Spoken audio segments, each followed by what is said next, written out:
Hello everyone, welcome to my channel India buddy. मैं एक exam analyst हूं और मेरा काम है अलग अलग एग्जाम्स को एनालाइज करना और उनके स्कोरिंग तरीके पता लगाना। आपको तो मालूम ही होगा, हमने फिजिक्स का क्रैश कोर्स स्टार्ट किया है जो JEE, CET और नीट तीनों के लिए है। तो चलिए आगे बढ़ते हैं। आज जो हम चैप्टर देखेंगे वो काइनेमैटिक्स होगा। अगर आप नए हैं इस चैनल को तो आप इसे सब्सक्राइब कीजिए, लाइक कीजिए, शेयर कीजिए और बेल आइकन दबाइए। इस चैनल पे बहुत सारे नए नए वीडियोस आने वाले जो एजुकेशन रिलेटेड ही होंगे, सो प्लीज़ इसे सब्सक्राइब कीजिए। आज जो हम टॉपिक देखेंगे इस वीडियो में वो होगा स्केलर और वेक्टर क्या होता है, different type of vectors, unit vector, vector addition and subtraction, resolution of vector, scalar product and vector product, average, instantaneous, relative speed and questions क्या होंगे। आपको बहुत सारे टर्म्स मालूम होंगे लेकिन यहाँ पे हम उस पर काफ़ी डिटेल में करेंगे जो आपके JEE, नीट और CET के लिए होगा। स्केलर क्वांटिटीज़, पहली चीज़ होती है कि स्केलर क्वांटिटी होता क्या है। स्केलर क्वांटिटी सिंपल एक वो फिजिकल क्वांटिटी होता है जिसको डिफाइन करने के लिए या डिस्क्राइब करने के लिए आपको सिर्फ उसका मैग्नीट्यूड लगता है। जैसे कोई आपके घर पे आए और आपको पूछे आपका घर तो बहुत अच्छा है, ये कितने स्क्वायर फीट का एरिया है, तो आप उसे डायरेक्ट बता दोगे ये 1500 स्क्वायर फीट का एरिया या 2000 स्क्वायर फीट का एरिया। आप उसे ये नहीं कहते कि इस कमरे के कोने से आके देखो यहाँ से वो 2000 स्क्वायर फीट लगता है, अगर आप उस कॉर्नर से जाके देखते हो तो वहाँ से 1200, क्योंकि ये किसी भी डायरेक्शन के ऊपर डिपेंडेंट नहीं है, इसकी मैग्नीट्यूड फिक्स है, आप कहीं से भी देखेंगे उसकी वैल्यू सेम होगी। तो ऐसे क्वांटिटी को हम स्केलर क्वांटिटी कहते हैं, जिसका सिंपल मतलब होता है कि उनके डेफिनेशन में आपको सिर्फ मैग्नीट्यूड की ज़रूरत है, डायरेक्शन की ज़रूरत नहीं है। उनके एग्जांपल जैसे एरिया हो गया, वॉल्यूम हो गया, स्पीड हो गया। कुछ बच्चे कंफ्यूज होते हैं स्पीड एंड वेलोसिटी के बीच में, मैं बताऊंगा वो क्या होता है। जबकि vector quantities are those physical quantities which depend on magnitude and direction, जिनको आपको मैग्नीट्यूड और डायरेक्शन दोनों बताना होता है। वेक्टर क्वांटिटी को आप हमेशा ऊपर एक एरो से रिप्रेजेंट करते हो। उसके एग्जाम्पल जैसे वेलोसिटी हो गया, फोर्स हो गया। अब मैं आपको बताने वाला हूँ कि स्पीड और वेलोसिटी में क्या फ़र्क है। स्पीड एक स्केलर क्वांटिटी है जबकि वेलोसिटी एक वेक्टर क्वांटिटी है। अगर आपके सामने से कोई कार जा रही है, आप बोल सकते हो कि इसकी स्पीड जो है वो 5 मीटर पर सेकेंड है। जबकि अगर किसी ने आपको वेलोसिटी पूछा तो आपको उसका मैग्नीट्यूड प्लस उसकी डायरेक्शन दोनों बतानी है। तो आप कहोगे इस कार की जो स्पीड है वो 5 मीटर पर सेकेंड है इन नॉर्थ डायरेक्शन। आपने उसकी मैग्नीट्यूड एंड नॉर्थ डायरेक्शन दोनों बताया। सो इसीलिए याद रखिए, स्केलर क्वांटिटी में सिर्फ मैग्नीट्यूड की जरूरत पड़ती है, वेक्टर क्वांटिटी में आपको मैग्नीट्यूड एंड डायरेक्शन दोनों की जरूरत पड़ती है। Next, different types of vector. Vector के अलग अलग प्रकार क्या होते हैं आपको मालूम है। वेक्टर में डायरेक्शन एंड मैग्नीट्यूड दोनों होता है, तो उसी के बेस पे आपके अलग अलग टाइप के वेक्टर्स बनेंगे। पहला वेक्टर जो है वो है जीरो वेक्टर। जीरो वेक्टर का सिंपल मतलब होता है एक ऐसा वेक्टर जिसका मैग्नीट्यूड जीरो है, उसका डायरेक्शन मैटर नहीं करता, वो डायरेक्शन किसी भी जगह पर रहे, लेकिन उसका जो मैग्नीट्यूड है वो जीरो है। A vector whose magnitude is zero with a particular direction is called zero vector. Equal vector क्या होता है। इक्वल वेक्टर बेसिकली आप कंपेयर करते हो दो वेक्टर को जो सेम फिजिकल क्वांटिटी का होना चाहिए। जैसे आपके पास एक वेक्टर A है एंड दूसरा वेक्टर B है जो सेम फिजिकल क्वांटिटी का एग्जांपल मैं दे रहा हूँ। जैसे आपने एक फोर्स लिया तो दूसरा भी फोर्स ही होना चाहिए, या एक वेलोसिटी लिया तो दूसरा भी वेलोसिटी ही होना चाहिए।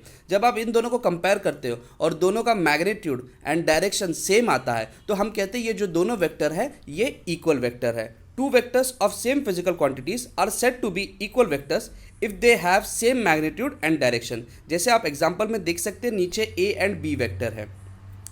नेगेटिव वेक्टर को आप ऑपोजिट वेक्टर भी बोलते हैं। आपको नाम से समझ में आया होगा, यहाँ पे सेम फिजिकल क्वांटिटी है लेकिन दोनों का डायरेक्शन ऑपोजिट है। लेकिन यहाँ पे एक चीज़ याद रखना, मैग्नीट्यूड आपका सेम है, सिर्फ डायरेक्शन ऑपोजिट है।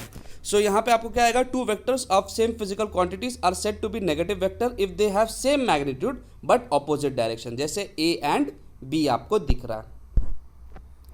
अगले चीज़ पे बढ़ते हैं, यूनिट वेक्टर। नाम से ही मालूम पड़ रहा है यूनिट वेक्टर। तो यूनिट वेक्टर का सिंपल मतलब होता है ऐसा वेक्टर जिसकी मैग्नीट्यूड 1 हो, और ये अक्सर किसी ना किसी वेक्टर के डायरेक्शन को बताने के लिए इस्तेमाल किया जाता है। मान लीजिए आपके पास एक वेक्टर है और या कोई एक स्केलर क्वांटिटी है, आपने उसको यूनिट वेक्टर से मल्टीप्लाई कर दिया, तो उससे होता क्या है कि उसके जो मैग्नीट्यूड है उसमें तो कोई फर्क नहीं आता क्योंकि वो तो 1 से ही मल्टीप्लाई हो रहा है, लेकिन साथ ही साथ उस यूनिट वेक्टर का डायरेक्शन उसको मिल जाता है। तो यूनिट वेक्टर मोस्टली आप डायरेक्शन बताने के लिए भी इस्तेमाल कर लेते हो। तो unit vector of a particular vector is a vector whose magnitude is 1 and the direction of that vector.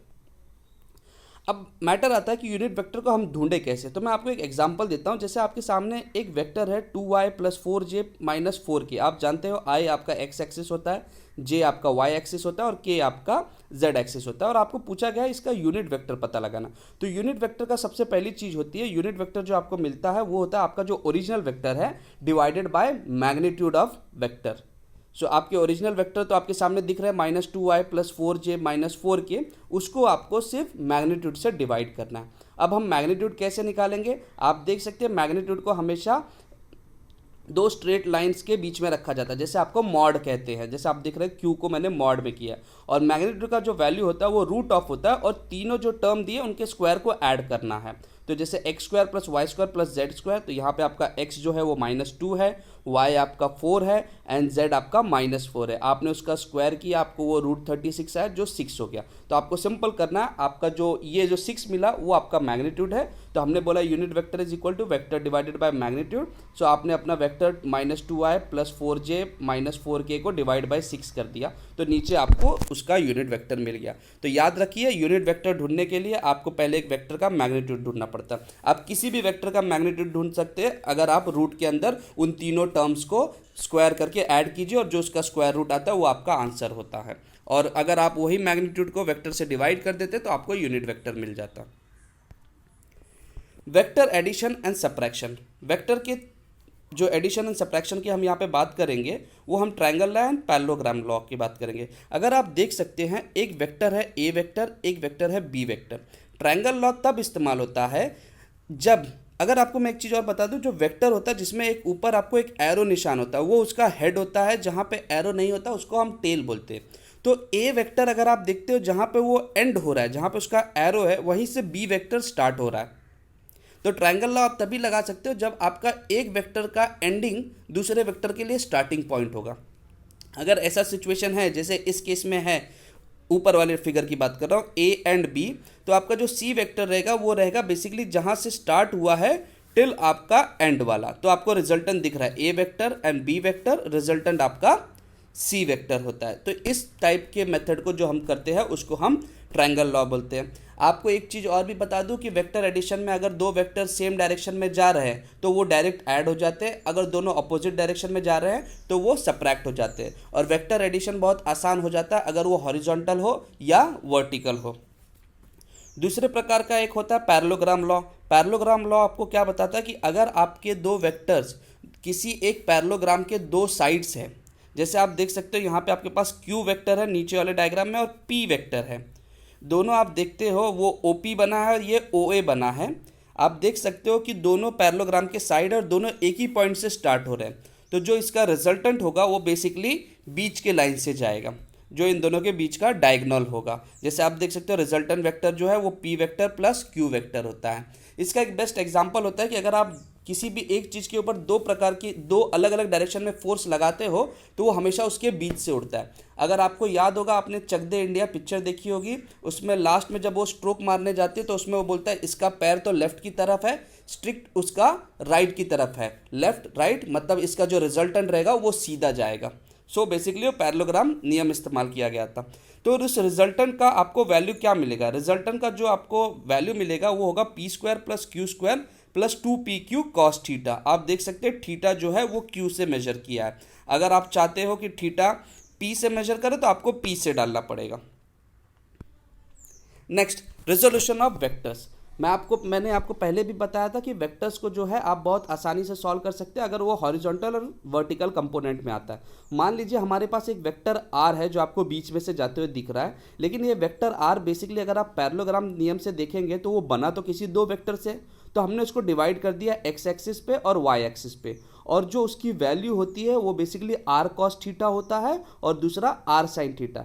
याद रखिए आप cos थीटा वहीं पे डाल सकते हैं जिस साइड से आप थीटा मेजर कर रहे हैं। जैसे आप देख सकते हैं इस फिगर में थीटा हम x एक्सिस से मेजर कर रहे हैं, इसलिए वो r cos थीटा यहाँ पे है। अगर हम थीटा y एक्सिस से मेजर करते तो y एक्सिस वाला r cos थीटा होता, लेकिन अब इस केस में r cos theta x axis पे है and r sin theta y axis पे। अगर आप इन दोनों को सॉल्व करोगे पैरेललोग्राम से आपका आंसर r ही आएगा जो बीच से जाता है। तो अगर आपको किसी वेक्टर को दो टुकड़े में तोड़ना है, जिसको हम रिजोल्यूशन बोलते हैं, ताकि हॉरिजॉन्टल और वर्टिकल कंपोनेंट बन जाए और बहुत इजीली वो सॉल्व हो जाता है, तो आपको रिजोल्यूशन ऑफ वेक्टर करना पड़ेगा, जिसमें आपको हॉरिजॉन्टल कंपोनेंट से जो भी एंगल होगा उसको यूज़ करके आपका जो हॉरिजॉन्टल कंपोनेंट वाला जो आपका वेक्टर होगा वो आर कॉस थीटा बनेगा, और जो वर्टिकल वाला रहेगा वो आर साइन थीटा बनेगा। Scalar product and vector product. मैं आपको दोस्तों एक चीज़ बता दूं, मैं यहाँ पे आपको बहुत बेसिक चीज़ नहीं ले रहा हूँ, मुझे मालूम है आपको बहुत सारी चीज़ें पता है, मैं वही चीज़ ले रहा हूँ जो आपको JEE, CET और नीट के लिए आएंगी। तो आज हम बात कर रहे हैं scalar product and vector product. Scalar product को हम डॉट प्रोडक्ट भी बोलते हैं। तो एग्जाम्पल में आपको देखिए, if there are two vectors A and B and angle between them is y, दोनों वेक्टर ए एंड बी के बीच का एंगल y है, then the scalar product is given by a dot b, इसलिए हम उसको स्केलर को डॉट b बोलते हैं, dot product. a dot b is equal to magnitude of a, मैंने आपको बता दिया मैग्नीट्यूड आपको कैसे ढूंढना, magnitude of b and cos of y, जो आपका एंगल उन दोनों के बीच में। जब आप इसको सॉल्व करते हो तो एक बहुत बेसिक तरीके से आता है, तो मैं आपको सीधा शॉर्टकट बताता हूँ। अगर आपके पास a वेक्टर है जो 2y plus 3j plus 5k है एंड b वेक्टर है 6i plus 1j minus 2k, तो आप डॉट प्रोडक्ट सीधा ऐसे कर सकते हैं कि i के कंपोनेंट को साथ में मल्टीप्लाई कीजिए, j के कंपोनेंट को साथ में मल्टीप्लाई कीजिए और k के कंपोनेंट को साथ में मल्टीप्लाई कीजिए और उन्हें ऐड कर दीजिए। जैसे आप यहाँ पे देख सकते हैं, हमने 2 इंटू 6 किया प्लस 3 इंटू 1 किया प्लस 5 इंटू माइनस 2 किया, तो हमें जो पूरा टर्म आंसर मिलता है वो 12 प्लस 3 माइनस 10, जो आपका सीधा 5 बनता है। आपको समझ में आया होगा कि आई को साथ में मल्टीप्लाई करना है, जे को साथ में मल्टीप्लाई करना है और के को। कभी कभी आपके एक वेक्टर में जे के कोई टर्म मिसिंग होता है तो उसको आप ज़ीरो कंसीडर कर सकते हैं। एक मोस्ट इंपॉर्टेंट चीज़ है, अगर दो वेक्टर परपेंडिकुलर होते हैं, दो वेक्टर अगर परपेंडिकुलर होते हैं तो उनका जो डॉट प्रोडक्ट या स्केलर प्रोडक्ट हमेशा ज़ीरो आता है। तो अगर आपको पूछा गया कि क्या ये दो वेक्टर परपेंडिकुलर है, आपको सीधा उनका डॉट प्रोडक्ट निकालना है। अगर उसका आंसर 0 आ रहा है मतलब वो परपेंडिकुलर है, और 0 नहीं आया मतलब दे आर नॉन परपेंडिकुलर। सो अगर आप इसका आंसर देखते हैं स्केलर का, वो आपको एक स्केलर क्वांटिटी मिलता है, एक कांस्टेंट जैसा वैल्यू मिलता है, कोई वेक्टर टर्म नहीं। जैसे 5 मिला, यहाँ पे 5 एक स्केलर क्वांटिटी ना कि एक वेक्टर, इसमें कोई डायरेक्शन नहीं, इसीलिए इस टाइप के प्रोडक्ट को हम स्केलर प्रोडक्ट बोलते हैं। और इसमें जो एक आपका जो ऑपरेटर इस्तेमाल होता है वो डॉट इस्तेमाल होता है, इसीलिए हम इसको डॉट प्रोडक्ट कहते हैं। वेक्टर या क्रॉस प्रोडक्ट, यहाँ पे सिंपल सी चीज़ अभी आपको समझ गया होगा, इसका जो आंसर आएगा वो एक वेक्टर क्वांटिटी होगा और यहाँ पे जो हम उसका जो ऑपरेटर इस्तेमाल कर रहे हैं वो क्रॉस होगा, इसलिए इसका नाम वेक्टर प्रोडक्ट या क्रॉस प्रोडक्ट है। If there are two vectors A and B and angle between them is Y, then there vector product is given by, माफ़ कीजिए यहाँ पे एक चीज़ गलत हो गया, A cross B is equal to A का मैग्नीट्यूड बी का मैग्नीट्यूड इंटू साइन का मैग्नीट्यूड है, साइन ऑफ वाई, तो यहाँ पे जो कॉस के जगह पे साइन होगा। If there are two vectors A comma B and angle between them is Y, then the vector product is given by A cross B is equal to A vector का magnitude B vector का magnitude into sine of Y. So आपको एक चीज़ बता दूं, अगर आपके पास दो vector है, जैसे आप देख रहे हैं Q है एंड P है, उन दोनों का जो रिजल्टेंट रहेगा वो बेसिकली उन दोनों को परपेंडिकुलर रहेगा। जैसे R वेक्टर अगर आप देखते हो तो जब कभी भी आप क्रॉस करते हो तो R वेक्टर आपको हमेशा उन दोनों वेक्टर को परपेंडिकुलर रहता है। इसके बेस्ट एग्जांपल आप कैसे सॉल्व कर सकते हो R वेक्टर, जैसे आपके पास P एंड Q वेक्टर है तो आप I J K कर दीजिए, और P में जो I के साथ टर्म था वो PX हो गया, J के साथ जो टर्म था वो PY हो गया एंड K के साथ जो टर्म था वो PZ हो गया। सिमिलरली Q वाला भी आप लिख दीजिए और उसको डिटर्मिनेंट की तरह सॉल्व कर दीजिए, आपको मिल जाएगा आंसर। सो जो आंसर मिलेगा वो I J K के फॉर्म में ही होगा, इसीलिए वो एक वेक्टर आंसर आता है, इसलिए हम इस प्रोडक्ट को वेक्टर प्रोडक्ट कहते हैं। इसमें काइनेमेटिक्स में आपको बहुत सारी चीज़ें थी, जैसे मोशन इन प्लेन या मोशन इन स्ट्रेट लाइन, जो आप बचपन से पढ़ते आए, इसलिए मैंने उन टॉपिक्स को नहीं लिया। वेलोसिटी क्या होता है, डिस्टेंस क्या होता है, ये सारी चीज़ें आपको पता। मैं सिर्फ आपको इंपॉर्टेंट 3 चीज़ें बताना चाहता था। एक होता है एवरेज स्पीड, एक होता है इंस्टेंटेनियस स्पीड और एक होता है रिलेटिव स्पीड। एवरेज स्पीड का सिंपल मतलब क्या होता है, आप यहाँ से मान लीजिए आपने दिल्ली से मुंबई सफ़र किया और आपने दिल्ली से गाड़ी स्टार्ट की और मुंबई तक गया, बीच में आपने अपनी स्पीड कम ज़्यादा की होगी, लेकिन अगर एक एवरेज स्पीड ढूंढना है तो हम क्या करेंगे, दिल्ली से मुंबई के बीच का डिस्टेंस ले लेंगे और कितना टाइम लगा उसको डिवाइड कर देंगे और हम कहेंगे कि ये एवरेज स्पीड आपका इतना है। जबकि बीच में आपकी स्पीड कम भी हुई है, बीच में आपकी स्पीड ज़्यादा भी हुई है, लेकिन फिर भी हम कहेंगे कि average speed basically total distance divided by total time. Instantaneous का मतलब क्या होता है? इंस्टेंटेनियस का सिंपल मीनिंग होता है आप उस समय पे कितने थे।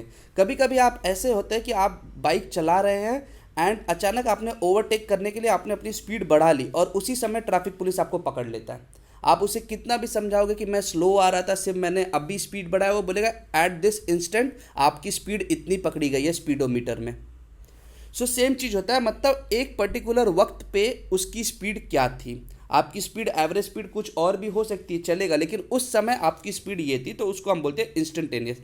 ये एक बहुत छोटे वक्त के लिए होता है, इसीलिए इसको हम डेरिवेटिव के टर्म में रिप्रेजेंट करते हैं ds/dt, जहाँ पे s आपका डिस्प्लेसमेंट होता है एंड t आपका टाइम होता है। रिलेटिव स्पीड क्या होता है? रिलेटिव स्पीड बेसिकली आप कंपेयर करते हैं दो ऑब्जेक्ट के बीच में। जैसे आपने देखा होगा, आप ट्रेन में बैठते हो और बगल से एक दूसरी ट्रेन भी आपके ही डायरेक्शन में जा रही है, जिस डायरेक्शन में आपकी ट्रेन जा रही है उसी डायरेक्शन, तो आपको वो ट्रेन काफ़ी स्लो जाते हुए दिखती है, जबकि दोनों ट्रेन की स्पीड तो काफ़ी फास्ट है, लेकिन आपको वो स्लोली जाते हुए। वहीं आपके अगर अपोजिट ट्रेन कोई आ जाती है तो आपको स्पीड बहुत ज़्यादा दिख आती है और आप कुछ देख नहीं पाते। सिंपल सी चीज़, एग्जांपल आप ले लीजिए, अगर ये रेड कलर की कार है जो 100 किलोमीटर प्रति आवर के स्पीड से जा रही है और येलो कलर की जो कार है वो 110 किलोमीटर पर आवर की स्पीड से बगल से चली गई, तो इसकी रिलेटिव स्पीड क्या होगी? जो आदमी रेड कार में बैठा है उसके लिए उसकी जो स्पीड होगी येलो कार की, वो सिर्फ स्पीड के डिफरेंस होंगे। जैसे 110 minus 100 which is equal to 10 kilometre per hour, तो उसको लगेगा ये जो पीली वाली गाड़ी गई है वो 10 किलोमीटर पर आवर की स्पीड से, बट एक्चुअली उसकी स्पीड कितनी है? 110, लेकिन ये खुद भी 100 के स्पीड से, इसलिए जो गैप होता है सिर्फ वो दिखता है, तो उसको हम बोलते हैं रिलेटिव स्पीड। मैंने आपको कल एक क्वेश्चन होमवर्क दिया था, जो मैंने बोला था कि इसमें मैं आपको उसका आंसर बताऊंगा। आपको यहाँ पे मैं फिर से एक बार बता देता हूँ। आपको मैंने बताया था स्क्रू गॉज या वर्नियर कैलिपर में आपके पास दो स्केल होते हैं, एक मेन स्केल होता है और एक स्मॉल स्केल होता है। तो जो मेन स्केल होता है वो आपको बड़ी रीडिंग बताता है और स्मॉल स्केल आपको जो डेसिमल के बाद की रीडिंग बताता है। लीस्ट काउंट के बारे में भी मैंने कल आपको बताया था, वो होता है जो सबसे छोटी वैल्यू आप मेजर कर सकते हैं। तो अगर आप यहाँ पे देखते हो, आपको बोला गया है 2 full turns of a circular scale of a screw gauge covers a distance of 1 millimeter on its main scale। मतलब अगर आप छोटे वाले स्केल को 2 बार घुमाते हो तब वो 1 मिलीमीटर दिखाता है। मतलब अगर आप एक बार घुमाओगे तो कितना दिखाएगा? 0.5 मिलीमीटर। तो आपको ये याद रखना, वहाँ पे 2 full turn बोला है, तो आपको हमेशा 1 टर्न लेना रहता है। तो मतलब जो आपको वैल्यू मिला उसको डिवाइड बाय 2 कर दीजिए, तो 0.5। फिर उसके बाद बोला the total number of the division on the circular scale is 50। आप 0.5 मेजर कर रहे हो, लेकिन टोटल जो उसके अंदर भी अगर आप देखोगे इसमें 50 डिविजन्स है, तो सबसे छोटा वाला क्या होगा? जैसे आपके 1 सेंटीमीटर का अगर आप स्केल लेते हो तो आपको 1 सेंटीमीटर तो दिखता है, लेकिन स्केल में उसमें भी 10 लाइन होते हैं, तो छोटा वाला क्या होता है? 1 सेंटीमीटर डिवाइडेड बाय 10, जो 1 मिलीमीटर के बराबर हो जाता है। सेम चीज़ यहाँ पे होता है 0.5 डिवाइडेड बाय 50, जो आपका आ जाता है 0.01 मिलीमीटर, जो आपका लीस्ट काउंट बता देता है। तो ऐसे आप लीस्ट काउंट पता लगा सकते हैं। सिंपल सी चीज़ है, एक टर्न का कितना डिवाइडेड बाय डिवीजन। उसके बाद आपको बोला है further it was found that the screw gauge has zero error of -0.03 mm। इसमें एक पहले से एरर था। एंड उसके बाद आपको बोला है while measuring the diameter of a thin wire a student noted that the main scale reading is 3 millimetre. 3 millimetre उसका मेन स्केल है, and the number of the circular scale division in the line with the main scale is 35, the diameter is. अब आपको एक simple सी चीज़ बता दो, main scale की reading कितना है? 3 mm, उसको आप छोड़ दीजिए। आपको मालूम पड़ा एक डिवीजन का वैल्यू कितना होता है? 0.01 mm, जो आपका लीस्ट काउंट हो गया। यहाँ पे कितने डिवीजन इस्तेमाल हो रहे हैं? 35 डिवीजन इस्तेमाल हो रहे हैं। तो आपकी जो रीडिंग बनेगी वो बेसिकली डायमीटर का जो बनेगा वो होगा मेन स्केल रीडिंग प्लस जो आपका division into least count plus error. तो अगर आप देखोगे यहाँ पे आपका main scale reading is 3, division वो बोल रहा है कि 35 डिविजन्स आ रहे हैं, तो 35 इंटू 0.01 प्लस एरर, लेकिन यहाँ पे एरर जो है वो हमारा नेगेटिव है, इसलिए सब्ट्रैक्ट हो रहा है, और इसका आंसर आता है 3.32 mm। तो इसका आंसर है सी। पहले आपको लीस्ट काउंट ढूंढना है, जो आपका 1 turn divided by total division, ठीक है। तो इसलिए यहाँ पे डिवीजन 50 है आपका टोटल। फिर आपको जब कोई भी चीज़ ढूंढना है तो उसका रीडिंग होगा मेन स्केल प्लस डिवीजन, जो डिवीजन आपको दिया, जैसे यहाँ पे 35 डिवीजन दिया है, into least count plus error.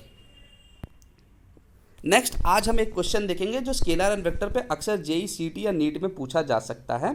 तो इसका क्वेश्चन है let a b and c be the vector with magnitude 3 4 5। यहाँ पे उसकी मैग्नीट्यूड दिया रिस्पेक्टिवली और आपको बोला जा रहा है A plus B plus C is equal to 0, then the value of A dot B plus B dot C plus A dot C is dash.